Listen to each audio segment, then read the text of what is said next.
ಆತ್ಮೀಯ H16 news ಅರ್ಥಾತ್ ಸಿದ್ದರಾಮಯ್ಯ ಸ್ವಾಗತ. ನಾನು ನಿಮ್ಮವ MI ಅಥವಾ ಮಲ್ಲಪ್ಪ ಜ್ಯೋತವಾರ್. ಅಂತೂ ಇಂತೂ ಸರ್ಕಸ್ ಮುಗೀತು, ಸಂಪುಟ ವಿಸ್ತರಣೆ ಭಾಳ ತೊಂದರೆ ಇತ್ತು.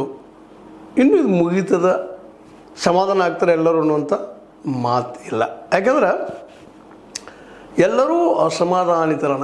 ತಮಗೆ ಬೇಕಾದಂಥ ಖಾತೆಗಳು ಸಿಗಲಿ ಅನ್ನೋದ್ರೆ ಎಲ್ಲರೂ ಬೈಕೆ. ಅಂದ್ರೆ ಹಂಗೆ ಎಲ್ಲರಿಗೂ ಕೊಡಲಿಕ್ಕೆ ಏನು ಸಾಧ್ಯ ಇದೆ. ಆದರೆ ಕೆಲವೊಬ್ರು ಪಡೆದ್ರು, ಕೆಲವೊಬ್ರು ಇಲ್ಲ. ಅಂತೂ ಮುಗೀತು. ಇನ್ನೂ ಏನು ಹೇಳಿದ್ರು ಗೊತ್ತಿಲ್ಲ. ಮತ್ತು ಹೊಸ ರಾದ್ಧಾಂತಗಳೇನಾಗ್ತಾವೆ ಅಂತೇಳಿ. ಬಟ್ ಇದರಲ್ಲೇ ವಿಶೇಷವಾಗಿ ಕೆಲವೊಂದಿಷ್ಟು ಜನ ನಮ್ಗೆ ಇಂಥದ್ದು ಬೇಕಂತ ಪಟ್ಟು ಹಿಡಿದ ಕೆಲವೊಂದು ಖಾತೆಗಳು ಉಳಿಸ್ಕೊಂಡ್ರು. ಅದರಲ್ಲೂ ಮುಖ್ಯವಾಗಿ ಎಂ ಬಿ ಪಾಟೀಲ್ ಆಗಿರ್ಬೋದು, ಸತೀಶ್ ಜಾರಕಿಹೊಳಿ ಅವರು, KJ ಜಾರ್ಜ್ ಅವರು, ಶರಣ್ ಪ್ರಕಾಶ್ ಪಾಟೀಲ್ರು, ಜಮೀರ್ ಅಹ್ಮದ್ರು, ಸಂತೋಷ್ ಲಾಡ್, SS ಮಲ್ಲಿಕಾರ್ಜುನ್, ಶಿವರಾಜ್ ತಂಗಡಗಿ, ಮಧು ಬಂಗಾರಪ್ಪ ಇವರು ಹೆಚ್ಚು ಕಡಿಮೆ ತಾವು ಏನು ಬಯಸಿದ್ರು ಅವುಗಳು ಉಳಿಸ್ಕೊಂಡ್ರು. ಇನ್ನು ಉಳಿದವರು ಸ್ವಲ್ಪ ಚೇಂಜಿಸೋದು, ಹೊಸದಾಗಿ ಇದ್ದವರಿಗೆ ಹೊಸ ಕೊಟ್ಟಿದ್ದಾರೆ.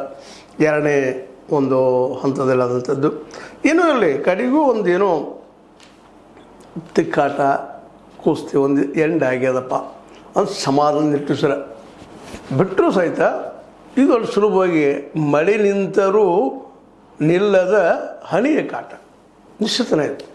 ಇರಲಿ, ಈಗ ಇರುತ್ತಿರುವಂಥ ಸಿದ್ದರಾಮಯ್ಯರ ಒಂದು ಏನು ಬೆಂಬಲಿಗರಿದ್ದಾರೆ. ಅದರಲ್ಲೂ ಮುಖ್ಯವಾಗಿ ಇನ್ನು ಕೆಲವೊಬ್ರು ಸಿಕ್ಕಿಲ್ಲ ಅನ್ನೋ ಅಸಮಾಧಾನ ಯಾರದಾರ ಅವರು ಸ್ವಲ್ಪ ಕಿರಿಕಿರಿ ಆಗೋದನ್ನ. ಈಗ ಮುಖ್ಯ ಇರುವಂಥದ್ದು ಏನಪ್ಪ ಅಂತಂದ್ರೆ, ಈಗ ಇದ್ದಂಥ ಈ ಎಲ್ಲ ಟೋಟಲ್ ಒಬ್ಬರನ್ನ ಬಿಟ್ಟು ಇನ್ನೂ ಒಂದು ಖಾಲಿ ಇದೆ. ಆ ಪೋಸ್ಟ್ನಲ್ಲಿ ಯಾರು ತೊಗೊಳ್ತಾರೋ ಗೊತ್ತಿಲ್ಲ.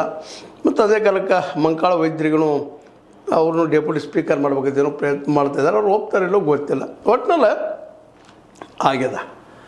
ಇನ್ನು ಸಹಜದ ಎಲ್ಲರಿಗೂ ಏನು ಮಾಡ್ಬೋದು ಏನಿಲ್ಲ 12 ತಿಂಗಳು 16 ತಿಂಗಳು ಉಳಿದದ. ಅಷ್ಟರೊಳಗೆ ಏನೇನು ಮಾಡ್ತಾರೋ ಗೊತ್ತಿಲ್ಲ. ಆದರೆ ಈಗ ಮುಖ್ಯ ಇರೋದೇನಪ್ಪ ಅಂತಂದ್ರೆ 2028ರಲ್ಲೇ ತಮ್ಮನ್ನು ತಾವು ಗೆಲ್ಲೋದಕ್ಕೆ ತರಿಸ್ಕೊಳ್ಳುವಂಥದ್ದು, ರೆಡಿ ಮಾಡ್ಕೊಳ್ಳುವಂಥದ್ದು, ಅದು ಅವಕಾಶ ಮಾಡಿಕೊಟ್ಟದ್ದು.